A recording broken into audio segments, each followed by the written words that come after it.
নমস্কার বন্ধুরা, সবাই কেমন আছেন? নিশ্চয়ই ভালো আছেন। আহারে বাহারের আরও একটা ভিডিওতে আপনাদের সাথে শেয়ার করছি হেলদি টেস্টি লাউ শাক ডাঁটা দিয়ে ঝিঙে আলু দিয়ে পোস্ত, যেটা কি না গরমের জন্য তো খুবই ভালো। শাক সবজি তো খুবই শরীরের জন্য হেলদি। এখন কথা হচ্ছে, এই পাতাগুলো যদি আমি পোস্তর মধ্যে দিই, বাড়িতে কিন্তু অনেকের বাড়িতেই অনর্থ বেঁধে যাবে। ওই খাওয়ার সময় পোস্তর মধ্যে যদি পাতা থাকে সব বেছে বেছে ফেলে দেবে, না চিৎকার করবে। তার থেকে একটা কাজ করি, পাতাগুলোকে মিক্সিতে দিয়ে চপ করে নিই। পাতাগুলো কি ফেলে দেবো বলুন? পাতাতেই তো বেশি ভিটামিন, সেটা কি কেউ কখনো ফেলে দেয় নাকি? তার জন্য এটাকে আমি চপ করে নিয়েছি। গেছে দেখেছেন তো কীরকম লাল জল বেরিয়েছে, তার মানে এটাতে অনেক আয়রন আছে। যারা রক্তাল্পতায় ভুগছেন তারা কিন্তু এই লাউ শাক খাবেন, খুব ভালো। কড়ার মধ্যে সাদা তেল দিয়ে একটু কালো জিরে ফোড়ন দিয়ে আলুগুলোকে আমি ভেজে নিচ্ছি। আলুগুলোকে আর ঝিঙেগুলোকে না আমি লম্বা লম্বা করে কেটেছি। ডাঁটার পোস্ত যেহেতু, এবার ডাঁটা তো লম্বা করেই কাটবো, তার জন্য আলু ঝিঙেটাকেও আমি লম্বা করে কেটেছি। আর আলুটাকে ভাজবো একটু ঢাকা দিয়ে। আপনি চাইলে একটু এটাকে ভাপিয়ে নিতে পারেন।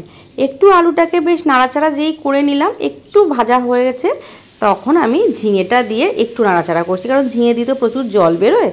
তা সেই জলে যদি পরে দিই তখন একটুখানি কাদা কাদা হয়ে যেতে পারে তরকারিটা। তার জন্য আমি ঝিঙেটাকে দিয়ে পাতা যে চপ করে রেখেছি সেই পাতাটাকে মিশিয়ে দিচ্ছি।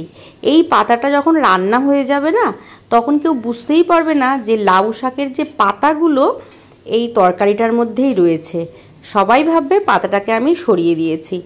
হ্যাঁ, তখন সেক্ষেত্রে কী হবে, পোস্তটা ঠিক আলু ঝিঙের পোস্ত যেমন হয় ঠিক সেরমই হলো, ডাঁটাও থাকলো, খেতে খুব টেস্টি হলো। নিয়ে নিয়েছি কাঁচা লঙ্কা, 4 মগজ পোস্ত।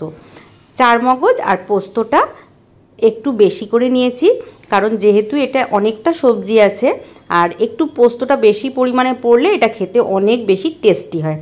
ছোট্ট একটা পেঁয়াজকে কুচিয়ে নিয়েছি, এর মধ্যে দিয়ে দিচ্ছি। আপনি চাইলে স্কিপ করতে পারেন, তবে পোস্তর সাথে পেঁয়াজ কিন্তু খুব দারুণ লাগে। আরও 3 থেকে 4 মিনিটের মতন ডাঁটা পেঁয়াজ সমস্ত কিছু দিয়ে একদম নাড়াচাড়া করে নেব। এখনও অবধি আমি কিন্তু নুন হলুদ কিছুই দিইনি, শুধুমাত্র তেলের মধ্যে কালো জিরে ফোড়ন দিয়ে একে একে ইনগ্রিডিয়েন্টসগুলো দিচ্ছি আর দিয়ে একটু নাড়াচাড়া করছি। মাঝে মাঝে একটু ঢাকা দিয়ে রেখেছি, মনে হবে যে একটু মজে যাওয়ার দরকার, সেক্ষেত্রে একটু ঢাকার ব্যবহার করেছি। আর পোস্তর মধ্যে জানেন তো বেশি হলুদ দিলে কিন্তু ভালো লাগে না, দেখতেও ভালো লাগে না, টেস্টও যেন একটু অন্যরকম হয়ে যায়। আর সব কিছু জানেন তো দেখার ওপরে অনেক কিছু ডিপেন্ড করে। দেখে যাকে ভালো না লাগে তাকে কিন্তু খেতেও ভালো লাগে না, যতই টেস্টি হোক না কেন। পর্যাপ্ত পরিমাণে নুন আর অল্প হলুদ দিয়ে আরও একটু ঢাকা দিয়ে আমি নাড়াচাড়া করে নিচ্ছি। সমস্ত সবজিগুলো সুন্দরভাবে মজে গেছে। এই পর্যায়ে আমি পোস্তটাকে বেটে রেখেছি, এই পর্যায়ে আরেকটু নাড়াচাড়া করে পোস্তটা দিয়ে দেব। এবারে আমি পোস্তটা ঢেলে দিচ্ছি। আর পোস্তটা না একটু বেশি দেবেন, তাহলে কি হয়, এটা খুব টেস্টি হয় কিন্তু খেতে। ব্যাস, দিয়ে হালকা একটু নাড়াচাড়া করে নিচ্ছি। আর মশলাটা যে বেটেছি সেই ধোয়া জলটাও একটু দিয়ে আরও একটু ঢাকা দিয়ে রাখছি। ঢাকা দিয়ে এটাকে একটু মজতে দেব।